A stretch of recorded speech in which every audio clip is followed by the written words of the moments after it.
Breaking news for all Sassa grant beneficiaries. In this comprehensive video, we are diving deep into the groundbreaking changes coming to South Africa's social grant system in July 2025. These new rules will affect millions of recipients, and you need to be prepared. From updated eligibility criteria to new application processes, we are covering everything you need to know to secure your benefits. Don't risk losing your grant. Stay informed with this must-watch update.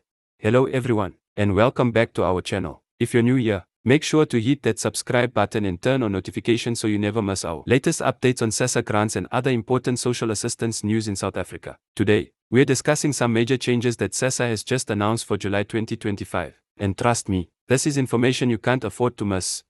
Before we dive into these shocking new changes, I want to remind you that this information comes directly from official Sassa sources, and we've thoroughly verified everything we are about to share. These updates will affect all grant types, including the old age pension, disability grant, child support grant, and the special COVID-19 social relief of distress grant, which has now been permanently transformed into a basic income grant. Let's start with perhaps the most significant change that Sassa has announced. Beginning July 2025, all grant recipients will be required to undergo a new digital verification process every 3 months. This is a major departure from the current annual review system, and it's being implemented to reduce fraud and ensure that benefits are reaching those who truly need them. The verification process will be conducted through Sassa's new mobile application, which will be launched in early 2025. For those without smartphone access, Sassa offices will provide assisted digital verification services. The new verification system will require beneficiaries to provide updated proof of residence, income status, and biometric data. This includes facial recognition and fingerprint scanning, which will be matched against Home Affairs records. It's crucial to note that failing to complete this quarterly verification process could result in immediate suspension of grants. Sassa has emphasized that there will be a 30-day grace period for each verification cycle, but after that, benefits will be automatically suspended until verification is completed.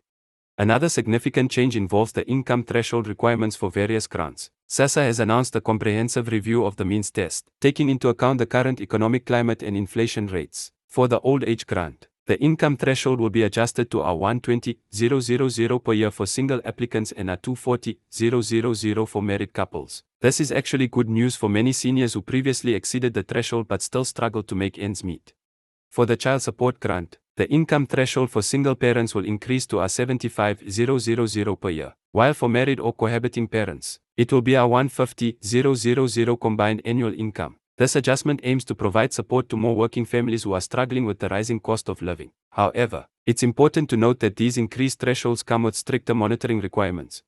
Sassa has also introduced a new requirement for all working age grant recipients between 18 and 59 years old. These beneficiaries will need to register with the Department of Employment and Labor's job-seeking database and show proof of active job searching if they are physically able to work. This requirement excludes recipients of the disability grant and those caring for children or disabled family members.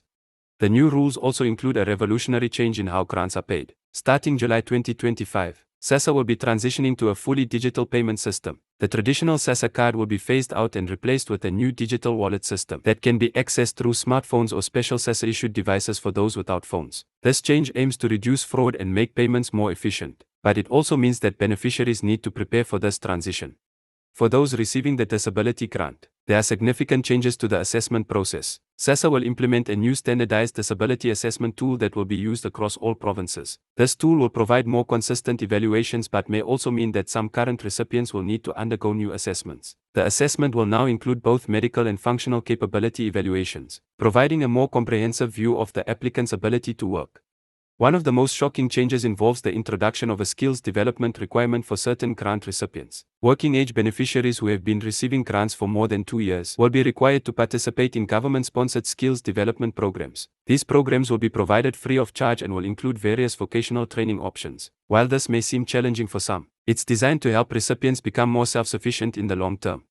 The child support grant will see some significant modifications as well. Parents or primary caregivers will now need to provide proof of school attendance for children between the ages of 7 and 18. This will be required during each quarterly verification process. Additionally, there will be a new requirement to show proof of regular medical checkups for children under 6 years old. These changes are aimed at ensuring that the grant money is being used to support children's well-being and development.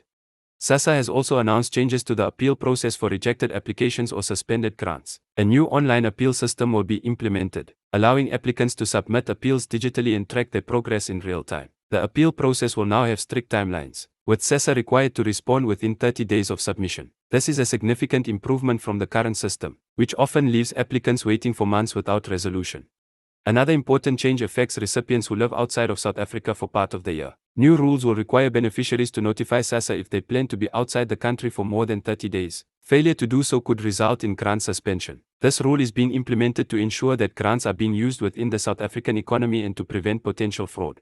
The new system will also introduce a points-based compliance system. Recipients will start with 100 points, and various infractions will result in point deductions. If a beneficiary's points fall below 60, their grant may be suspended until they complete certain remedial actions. Points can be deducted for missing verification deadlines, failing to update personal information, or not complying with program requirements. However, points can also be earned back through consistent compliance and participation in skills development programs.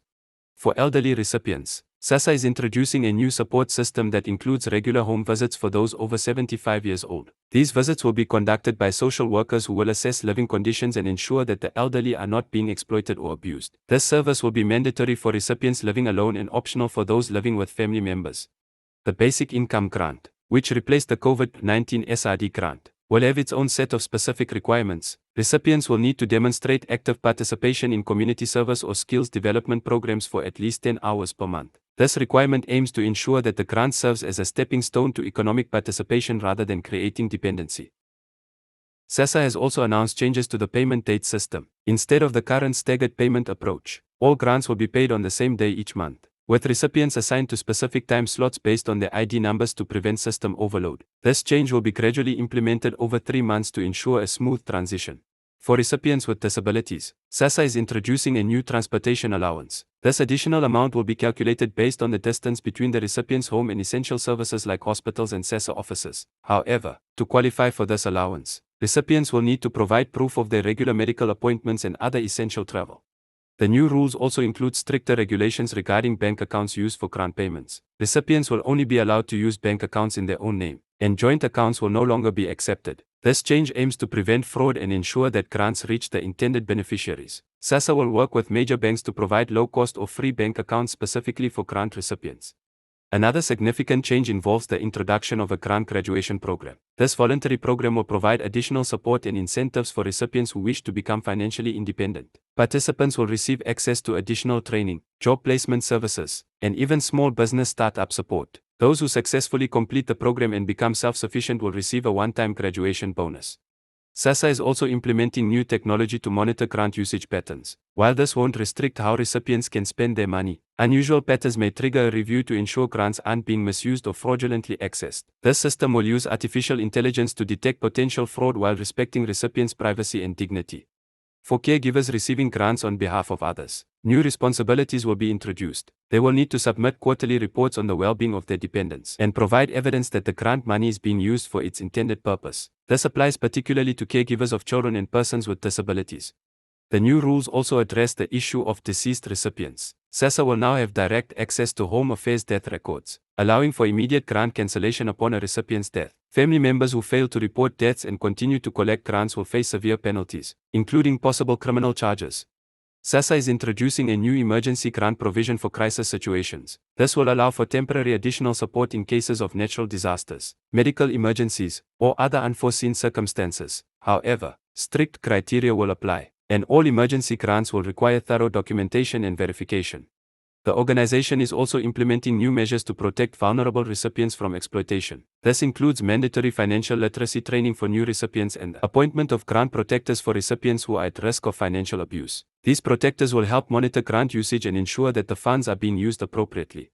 For recipients with chronic medical conditions, Sassa will now require regular updates from healthcare providers. This information will be used to ensure that recipients are receiving appropriate medical care and that their grant amounts accurately reflect their needs. This system will be integrated with the National Health Insurance Database once it's fully operational.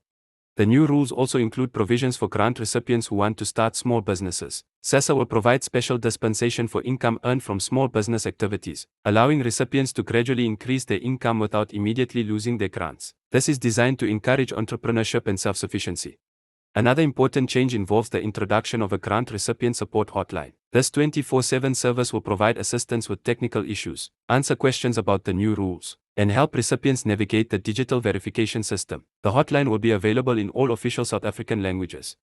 Sassa is also introducing a new rewards system for compliant recipients. Those who consistently meet all requirements and maintain high point scores will be eligible for additional benefits, such as priority service at Sassa offices and access to special training programs. This positive reinforcement approach aims to encourage compliance with the new rules.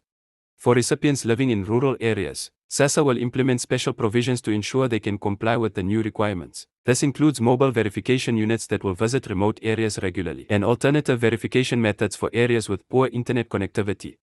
The organization is also introducing new measures to protect grant recipients from predatory lenders. The new rules will include strict regulations about loan deductions from grant payments and will give Sassa the power to block unauthorized deductions. Recipients will need to get approval from Sassa before any loan deductions can be processed. As we wrap up this comprehensive overview of the new Sassa grant rules for July 2025, it's crucial to start preparing now. Make sure you have all your documentation in order. Familiarize yourself with the digital systems, and stay informed about any additional updates. Remember, these changes are designed to make the grant system more efficient and effective, but they require active participation from recipients. If you found this information helpful, please don't forget to like this video and subscribe to our channel for more updates on Sassa grants and other important social assistance news. Hit that notification bell to ensure you never miss our latest videos. Share this video with friends and family who might be affected by these changes. Knowledge is power, and we want to make sure everyone is prepared for these new requirements. In the comments below, let us know if you have any questions about these new rules, and we'll do our best to provide clarification. Remember, we are all in this together, and by staying informed and prepared, we can navigate these changes successfully. Thank you for watching, and we'll see you in our next video with more important updates about Sassa grants and social assistance in South Africa. Stay safe, stay informed, and don't forget to take action now to ensure your grant continues smoothly under these new rules. Don't forget to like this video, subscribe to our channel, and hit the notification bell to stay updated with the latest Sassa news and changes. Share this video with anyone who needs this important information. Drop your questions in the comments below, and we'll help you understand these new rules better. Together, we can navigate these changes successfully.